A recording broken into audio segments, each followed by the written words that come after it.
Bismillahirrahmanirrahim. This is me Kawal Han and you are watching my YouTube channel. Welcome to all of you guys. न जाने क्यों लोग music सुनने को अपनी रूह की तस्कीन का ज़रिया समझते हैं। मेरे अल्लाह को मौसीकी बिल्कुल नहीं पसंद। मैं सबसे यही कहूँगी कि कुरान का नूर और मौसीकी एक दिल में नहीं रह सकते। ये इंतखाब अब आप सबको करना होगा कि आप कुरान के नूर का इंतखाब करते हैं या मौसीकी का। जदीद मेडिकल साइंस भी इस नतीजे पर पहुंची है कि म्यूज़िक सुनने से IQ लेवल कम हो जाता है और हाफ़्ज़ा भी कमज़ोर हो जाता है। जो लोग इस निज़ाम में रहते हैं और नमाज़ें पढ़ने के अलावा कुछ नहीं करते, ना इस निज़ाम को बदलने की कोशिश करते हैं और बड़े सुकून से टांगें फैलाकर सोते हैं, तो उनकी नमाज़ें उनके मुंह पर मार दी जाएंगी। क्यों? क्योंकि अल्लाह की शरीयत को रौंदा जा रहा है और तुम सिर्फ ये दर्स दे रहे हो कि रास्ते से पत्थर हटाओ तो इतनी नेकियां मिलती हैं। तो तुमसे बड़ा बुज़दिल कोई नहीं, क्योंकि तुम डरते हो हक निभाने से। और जो लोग मज़लूम मुसलमानों के लिए नहीं निकलते और कहते हैं हमसे दुआ कर सकते हैं, तो जब अपने घर में आग लगेगी तो बाहर निकलकर सुकून से बैठकर दुआ करना, आग बुझाने की कोई जदोजहद ना करना।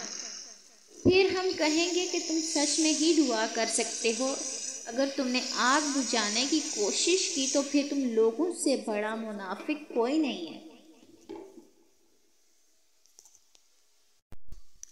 Bismillahirrahmanirrahim. This is me Kawal Han and you are watching my YouTube channel. Welcome to all of you guys. न जाने क्यों लोग म्यूज़िक सुनने को अपनी रूह की तस्कीन का ज़रिया समझते हैं। मेरे अल्लाह को मौसीकी बिल्कुल नहीं पसंद। मैं सबसे यही कहूँगी कि कुरान का नूर और मौसीकी एक दिल में नहीं रह सकते। ये इंतखाब अब आप सबको करना होगा कि आप कुरान के नूर का इंतखाब करते हैं या मौसीकी का। जदीद मेडिकल साइंस भी इस नतीजे पर पहुंची है कि म्यूज़िक सुनने से IQ लेवल कम हो जाता है और हाफ़्ज़ा भी कमज़ोर हो जाता है।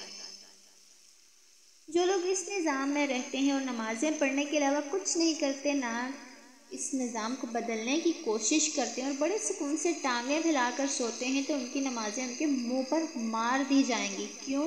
क्योंकि अल्लाह की शरीयत को रौंदा जा रहा है और तुम सिर्फ ये दर्स दे रहे हो कि रास्ते से पत्थर हटाओ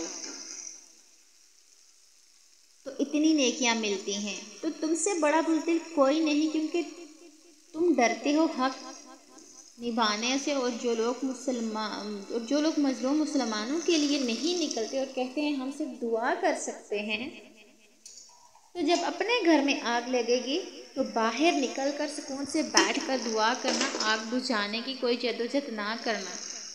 फिर हम कहेंगे कि तुम सच में ही दुआ कर सकते हो।